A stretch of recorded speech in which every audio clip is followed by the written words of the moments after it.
I mean, we had this Batman 1 sold for more than I thought it would. I mean, Batman 1 has been just, I kind of make jokes about it. It's like every auction, every major auction, like whether it's Comic Link, Comic Connect, Heritage, it seems like they've got to have at least two. Like this auction had, I think, two. I think it had a 1.5, what's it called? The green label.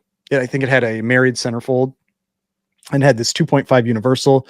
And yeah, it went for 156, which if you look at some other sales, it seems low. But when you look at what they've actually been, like, that's the tricky part with Golden Age. You can't look at last sale because last sale could be 2 years ago. And so like this one, you had in 2023, you had a 215,000. You had this 270 in 2022. This was not immune to the comic boom either. You can see it's kind of looks like it's getting back in line there. Like the 156 is generally back in line, but we had what was it? It was like a 4.0 CBCS that sold for like 180 or something not too long ago. And you had this 3.5 that went for 228. I mean, this felt like, with what I'd been seeing with how this book had been trending down in other grades, this 2.0 going for, I think this was maybe a brittle or something. I feel like there was some reason why this one maybe went low. Yeah, slightly brittle on Heritage, like I always say. 2.0, 102,000, slightly brittle on Heritage. It is what it is. Like, it's what I see. But yeah, I felt like this 156 was a solid sale. It didn't feel weak to me. I just feel like these sales got too far ahead of themselves. I don't think that, I mean, owning a Batman 1 is always going to be like a pretty amazing book to own. But you can still pay too much in the moment, right? Like that's true with anything. You can always pay too much in the moment. It's always a possibility. Oh, and here's a cool one. Power Comics. I love this cover. This is an LB Cole. I think this is like the coolest. There are a number of Eagle covers from the Golden Age. This is probably my favorite. It's just because it's almost like a little bit of a horror type cover. This eagle's attacking these guys. And it feels like that's going for a good price. 1,800. Let's take a look. That feels like a good price. Power number 4. Power Comics number 4, because Power Comics has a few pretty cool covers in it. Power 3 is the most popular one. So that was a 7.5, and it went for 1,800. So we had a 6.0 in December go for 1,260. I mean, there was this 9.0 that went for 9,000. But when you're up, that was probably, I'm guessing there's like two. So yeah, just one higher. So there's one higher. So it's like second highest graded. So, I mean, take that for what it is. That's always when you're at top of census, that's always a little, well, that's weird. Did this one get, I wonder what happened. Yeah, that's weird. I wonder if something got damaged. Somebody tried to like press it up. Huh, interesting. So if you're wondering what I'm talking about here, you can see like there's 192, 190, 2 8.0s. And in the sales history, there's a 9.2 Edgar Church. But then there's also 6 years later an 8.0 Edgar Church. And I'm assuming, I don't think he was really known for having multiples. So let's see if this other one, let's see here. Let's see if it's the same book. See if we can tell. See if there's like some giveaway on this copy. So this upper corner has like a little thing there. Does this one have it? It does. Yeah, I wonder if something happened. Like if some damage happened when somebody pressed it. Or if they just decided this wasn't a 9.2. I mean, like maybe they're just like, this should not have been a 9.2. I mean, I don't see anything there. Maybe that's on the inside of the case or a scratch on the case. It's hard to tell. Yeah, I don't know. That's weird. Yeah, I don't know. Just something weird. It's a little like unique thing there. AG says, I picked up Mask 2 and All-Star 3. I felt I went slightly high. Or what are my thoughts on it? You mean in this auction, you bought the Mask 2? I did feel that Mask 2 went on the higher side. I was watching that one, but I mean, it's an awesome book. I mean, I've talked. Mask Comics 1 is my favorite LB Cole cover. I think it was this one, right? This 4.5. So, I mean, like if I'm looking at it compared to other sales, I mean, that's all I can do, right? And it's like a 5.0 last year went for 17, a 4.0 went in 2022 for 12. This 1.8 went for 6,500. There was I think there was one that sold in Comic Connect. I don't remember the grade though. It was like a 3.5 or a 4. I think it went for like 14, something like that. I don't remember exactly, but I mean, it does feel high comparatively. I mean, that's all I can say. But I still think it's a cool book. And the record is in there now. And so like, if somebody else is ever wondering, like, you're like, oh, I'm not, like that's always one of those tough things. That's one of it's the blessing and the curse of things like GPA is that, if you are selling, you're trying to sell, like people see your purchase price and they try to hold that against you. But if you're, but it also solidifies what you paid so that people see that. And so it kind of like defines that point in time, what that book was, was worth, is what at least 2 people were willing to bid to. The All-Star 3. I don't know if I was watching that one. Let's see. I can't remember. Is that like the first Justice League? Like when they're around the table? I can't remember if that's 3 or 4. Let's see. So it was this one here.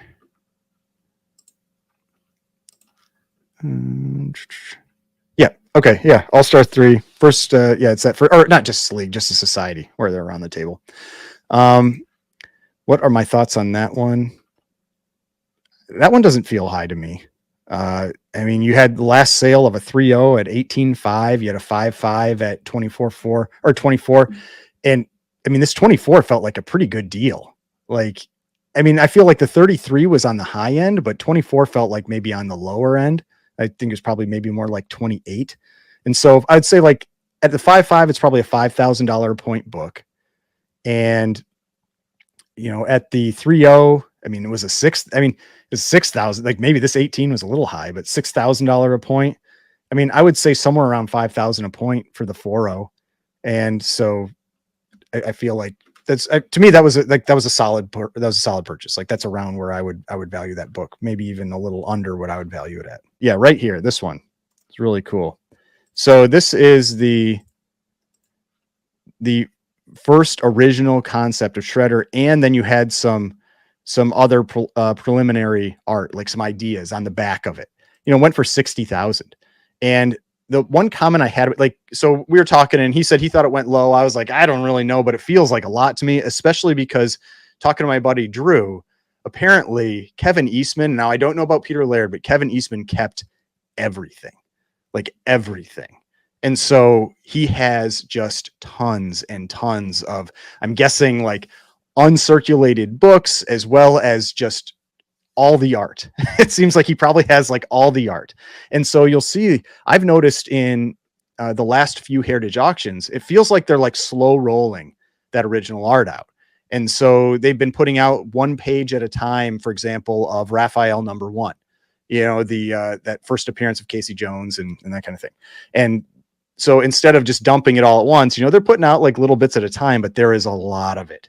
And so that's one of those things I feel like you just have to be aware of. And I'm glad Drew let me know that, just because you got to think about that. If you're going to be putting big money into this, there could be just an endless supply of original art for the Teenage Mutant Ninja Turtles that's going to eventually keep coming out.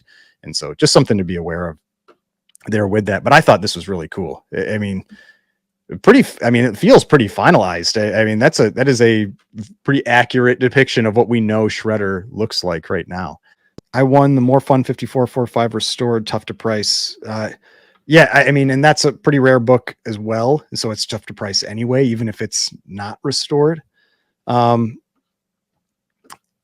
see if I had that on my watch list and I can jump to it. I did. All right. So 93143. I mean, I'll caveat, I am not a fan of this cover. So, I mean, I've said that before. I mean, I know a lot of people love it, but I don't like this cover. But I'll take that out of my pricing considerations for this book. I like Bernard Bailey. I like his pre-code horror stuff. I think his pre-code horror stuff is incredible. But I this cover just doesn't do it for me. I know, but like some people say it's the best cover of the Golden Age, and that's where taste always got. I mean, everybody has a different opinion about what they like. You know, some people think the pre-code horror stuff is just disgusting and they don't even want to look at it. Whereas I really like the pre-code horror stuff.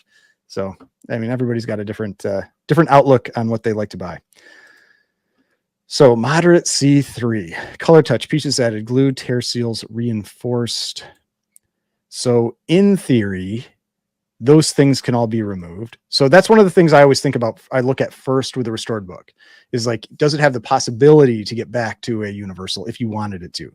Now C3 is quite a bit. So even if it has the possibility, then you could make it just look awful. They might, you know, getting rid of that restoration. Maybe there's color touch all over like the cover, and it would just make all these white marks. So they had to cut out all kinds of pieces. And so you got to think about that as well.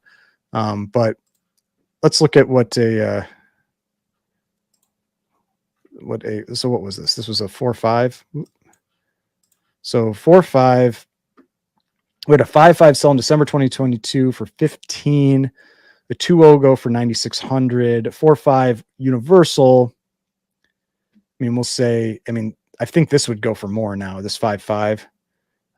Especially like, I mean, a 1.0, 8,000 for a 1.0 feels very high, but however, this is the type of book where you're going to have a really high buy-in. I've talked about that. There's a few other books that are like that as well, where it's like your threshold to get into the book is very, very high. And then maybe it doesn't necessarily jump up as much right away. Another example of that is Startling 49, the Bender cover. The threshold to get into that book is extremely high. It's like $9,000 almost. But then like, as you jump up in grade, it doesn't jump in price like you think it would. There was a Crippen 8.5 that sold in this auction this week for like 24, but you couldn't get a 4.5 for less than probably 15 to 17.